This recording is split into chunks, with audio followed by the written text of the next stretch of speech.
A German Shepherd, a Golden Retriever, and a Pug die and go to heaven.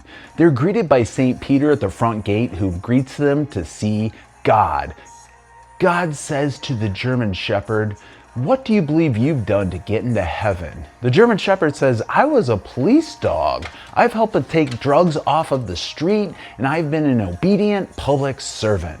God says, "Wonderful, you may enter." Then he asks the Golden Retriever, "What do you believe you've done to get into heaven?" Golden Retriever says, "I believe in love and protection. I helped a young boy grow into a fine, strong young man." God says, "Excellent, you may enter into heaven." Finally, God looks at the pug and he asks, "What do you believe you've done to get into heaven?" The pug looks up and says, "I believe you're in my seat."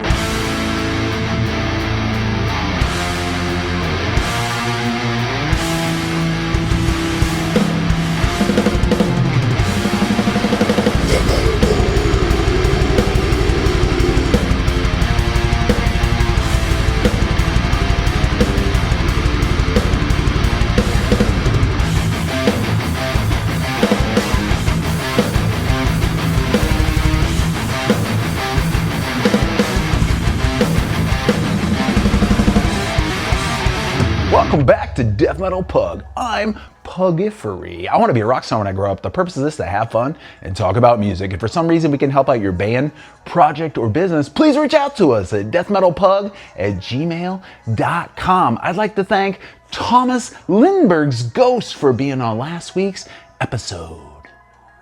I went to the Iron Maiden Burning Ambition movie May 9th. And I had to laugh at the previews. It had the He-Man movie preview. It was gonna be like a live-action He-Man thing, and I was like, that target audience was perfect. If I was president, the fifth thing I would do is like limit the number of previews before movies, and that's probably one of the old maniest things I have ever said. Brian Slagle is in it. Lars. Who else was in that? Shoot, I'm having a hard time remembering. Like, that was a while ago. It's funny to relive moments, like people misinterpreting the lyrics to "Run to the Hills" and stuff like that. The movie's mostly about I'd say the transition between singers in Iron Maiden, and the return of Bruce Dickinson and all that. And it was kind of like the story was told by the fans, like they were the ones kind of narrating it, and I guess I'll say the media too, and it was even in difficult times, Iron Maiden can still help guide you was one of the themes. Pretty emotional movie. I gotta say, I walked away a little let down. Part of it's my fault. I had a bad day that sent my mind elsewhere. And the movie just wasn't enough to take me out of my own head, unfortunately. And earlier this year, I went with a family member to see that 21 Pilots movie about the tour they were on, like a tour back. And that was like such a production and like such a big movie that I guess I was expecting something similar or like more epic in a way, but it might not like be a full fair comparison, I guess I'll say. I was sad, but Iron Maiden rules.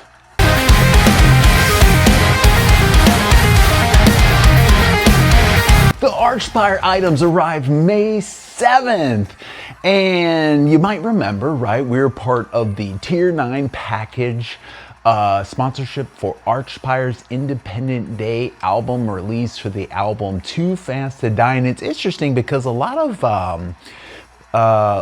people who talk about the album mention the independent campaign as almost a side note, but the primary thing is the music, which, if you see our past episode, turned out really good. I hope this works. I want to do one of those like unpacking videos things, but I've never seen an unpacking video before because I'm a grown-up who's, not a virgin.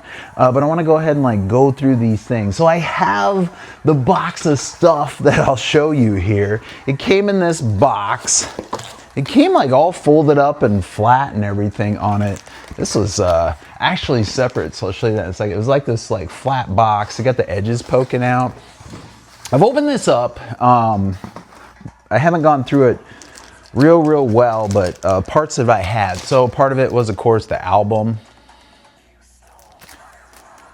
You get the album here with it. These numbers are on all the pieces of merch. It must be something having to do with like the shipping and stuff that ties it together. They sent an Archspire patch. I don't recall if I got to choose the color or anything. Actually, I got one of these from them on tour a while back. We got this sweet Stay Tech pen that came with all this. Yeah, if you don't know, they use a lot of that imagery and stuff, and they had that during their tour as well, like the Stay Tech logo and everything behind it.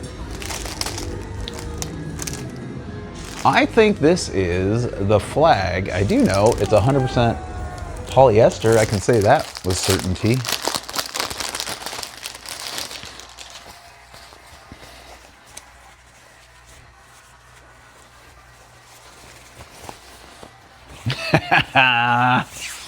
Well, I guess you know what we're gonna do with this. It's gonna be a blanket or cape or something, I guess, for it.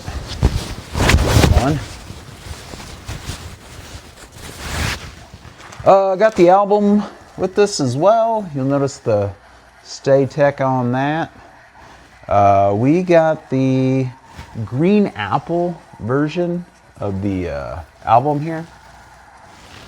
It says in the, I can't quite see, but it says in that like part thing there to kind of show what that is.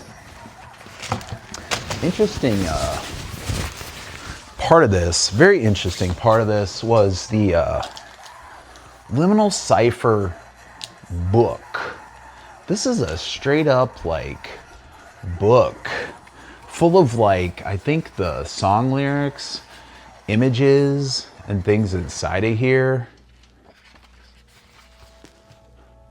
Might be like a cool thing to like break up segments and kind of like read from this thing or something.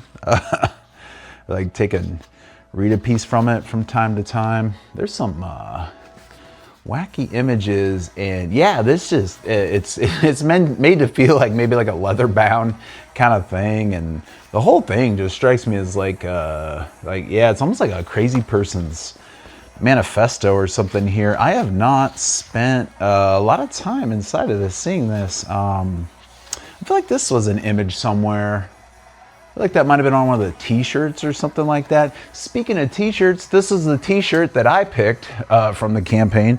We had a selection of the ones to pick from, so I went ahead and landed on the Red Goliath one, as it turns out in hindsight for what it's called. Oh yeah, this book has a lot. The first thing says the diamond. The diamond has changed me. That's pretty interesting. That's pretty cool. I believe the final album that I have here from the package, the Tier 9 package, they did include also the pre-listening party. We mentioned that when we rolled out the whole Archspire video, that the pre-listening YouTube early release the album, I think it was on a Wednesday, and the album came out like Friday, right, type of thing. This came separate. I just pulled this out of this tube. I guess it didn't get included in the original package, so they had to redo it. We get like email updates, and they've been very upfront about this stuff. Well, everything didn't go like as they had hoped time-wise, you know, from that album released on April 10th. They kind of wanted to time it with that, so we weren't quite a month delayed from it. Also, this came with it. This is an autographed poster of Archspire here. I think we've seen these guys in this suit or images somewhere before too. So that's all 5 members, it looks like, holding an old boombox, I guess, for it. So yeah, that's our Archspire independent album campaign Tier 9 package unpacking.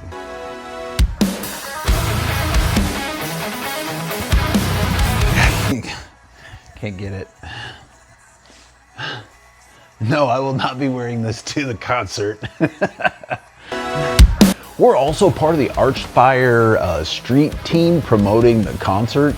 The one in Chicago is coming up at the House of Blues, May 22nd. Scan for tickets. And I assume we're putting it in the, whatever they do on YouTube, where they have like comments or information or whatever. I'm sure we'll put it in there too. It's been a long time in the chain, so I'm unlocking myself, unlocking myself.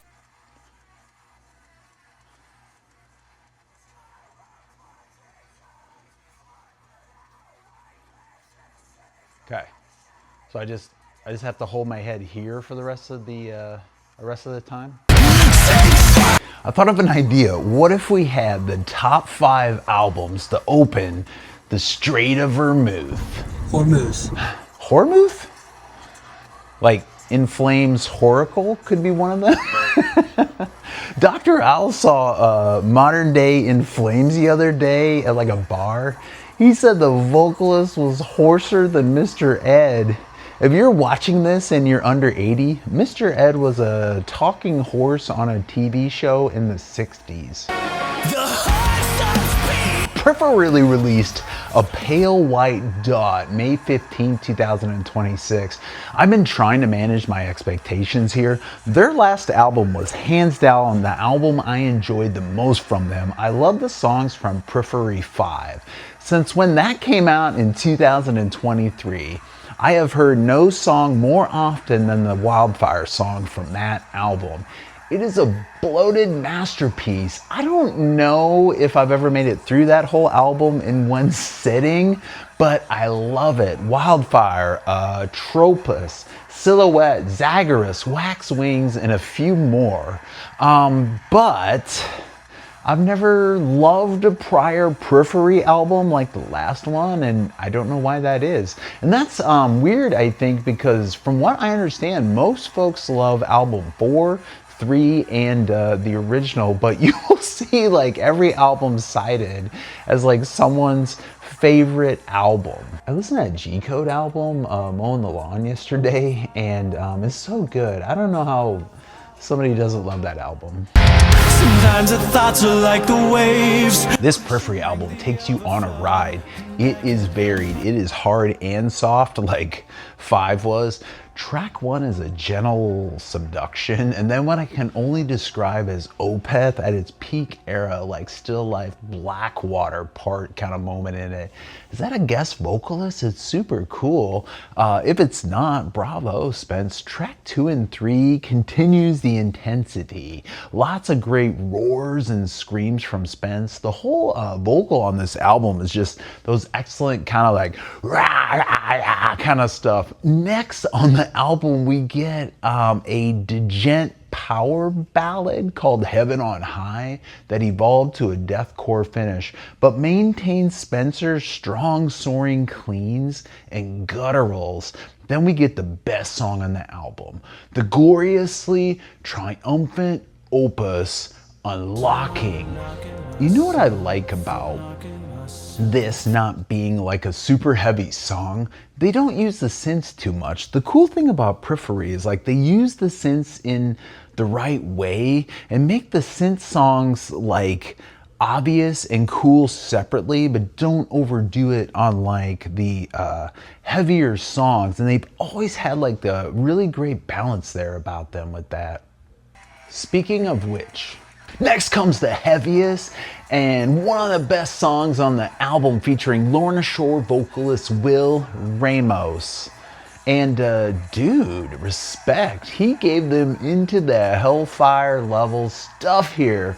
Those synths that layer on top of that band Lorna Shore have just always like kind of bugged me about them and prevented me from like getting into them a little bit more. But back to this album, we get a bit of a skip towards the mid-back end of the album on this. If you're short on time, you're about to hit the section that you're gonna gloss over. But I could get through this album a lot better than, unlike that 190-minute long Periphery 5 album. I've always had to take that thing in like chunks or best sections or something. But don't miss or go to the not optimistically titled song Everyone Dies Alone. We should do a thing like where it's like top 5 songs to play at your funeral. Give me all your pain! Title track and final song on the LP is a straight up instrumental acoustic guitar track, which is cool on its own, but it feels a little tacked on at the end of like a wacky or varied album like this. I did have like a lot of fun like thinking like of lyrics to that song. I was driving in the car and I was listening to it and I was just kind of like, you know, oh, what like lyrics would go with this? The only thing I could come up with was like end of life and like regretting it and giving lessons, kind of like almost like a country like folk song kind of thing or something. I think you can sing along and make up lyrics to this title track, and it doesn't have to be like my deathbed alt country lyrics tacked on. I like this album a lot. I guess I'm a nerd or a cool guy. Like I can't tell as like fashion and decades kind of evolve and repeat and stuff like that. This is a big album, sometimes emotional. It sounds awesome. I've never been able to see these guys. They had 2 nights back to back in Chicago on the tour for 5, and I had to miss both of those nights. Like I just couldn't make it. Like, are they cool live? Will you let me know? Like, I've never seen them, but I want to. Check out Periphery, a pale white dot.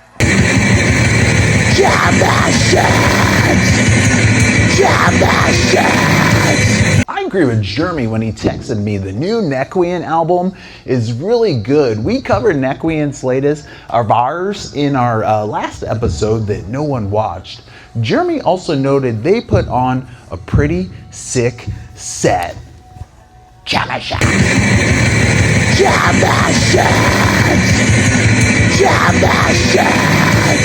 Karmanjakah released Diamond Morning May 8th, 2026. This isn't quite in our wheelhouse, but do you know about this? Give it a go. It doesn't sound like the Deftones, but fans will probably like it. It doesn't sound like 90s alt rock, but fans will probably like it. It doesn't sound like Meshuggah, but fans may like it. This is my producer's album of the year so far. Eye Seeing Eyes, that song 3/4 away through, has like just an amazing part to it. Check out, what's it called? Karmanjakah Diamond Morning. Into Again release coins, currency, tokens, and other related objects May 8th, 2026. Punk, hardcore, post-hardcore metal band Into Again is what this is. I think I like the last EP a little bit better, the red one. It just seemed a little bit more catchy with like a little bit of like higher highs and on that album, in my opinion. Do I have to say in my opinion, or isn't that like always implied? This band is labeled as like alternative or punk, but it has a definite edge to it. So maybe like hardcore punk, but not in the we need a bunch of like harmonizing to make this like hardcore punk kind of punk. Check out Into Again, coins, currency, tokens, and other related objects.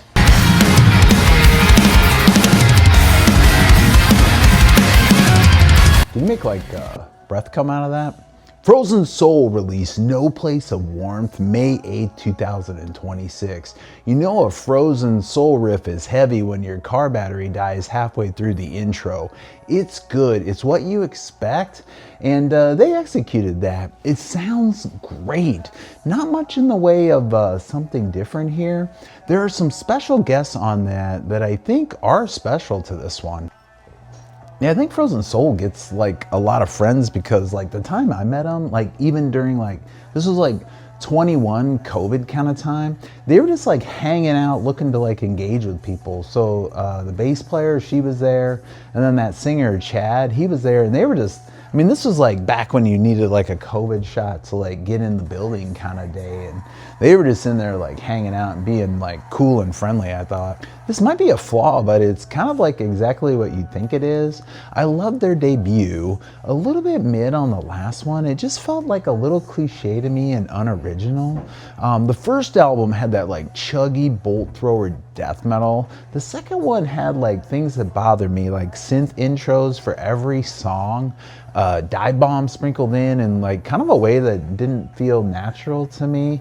This album does bleed the songs together well. Best example I would say is probably towards the end of the album, Skin by the Wind, and then I think it's called Death Weaver. It just feels like the same songs that plays through. But now maybe the whole album seems similar when you kind of go through it a few times, but I can throw this on and be very happy.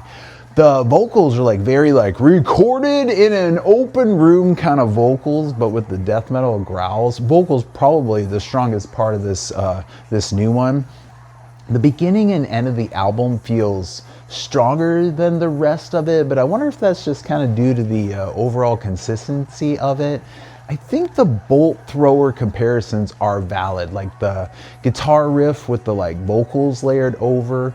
Frozen Souls riffs are more like chugs with the vocals over it. Bolt thrower is more like repeated riffs with like the vocals over it, and when he's like, I invoke war, that is like super cool. Nod your head along to Frozen Soul, No Place of Warmth. Frozen Soul's tour bus doesn't have air conditioning, it just has a necromancer casting blizzard non-stop. Frozen Soul sounds like what happens when you listen to Bolt Thrower during a Chicago winter when the furnace is broken. Frozen Soul riffs are so cold that even black metal bands are like, all right man, calm down now. Their merch table doesn't sell shirts, it sells hypothermia. Frozen Soul tour bus checklist. 1. Down-tuned guitars. 2. H2M pedal. 3. Store entire band in a walk-in freezer. Every time I play Frozen Soul in my car, even in July, the winter weather alert on the dashboard lights up. Every Frozen Soul song sounds like a barbarian boss fight in a Costco freezer aisle. Frozen Soul's vocalist sounds like he ate dry ice and screamed directly into a snowblower.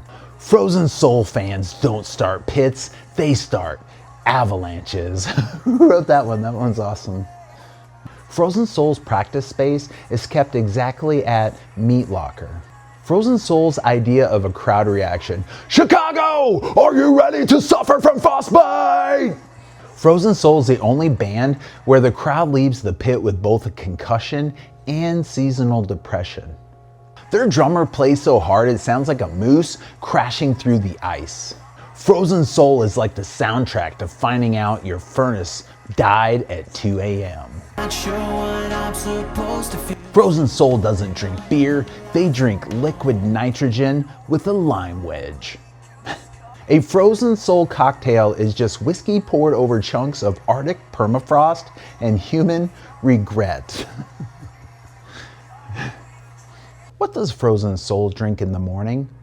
Iced coffee, of course. Drifting off to the void, find peace and nothingness.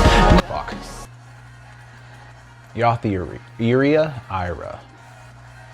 Iria. I mean, it's I-R-I-A, right? Yoth Iria? I-R-I-A? Yoth Ira? Iria? Ira. Iria. Iria. Yoth Iria released Gone with the Devil! May 8th, 2026. Yoth Ira is like a retirement plan, I think.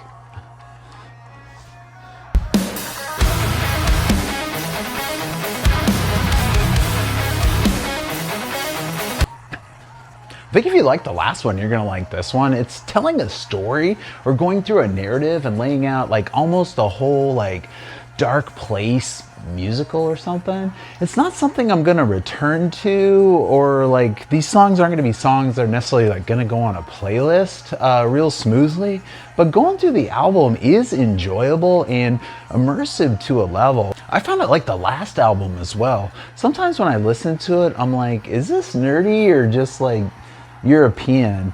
On my first listens of this album, the drums stood out to me in a very like active, a lot of the time, like fun tom work kind of parts on the album.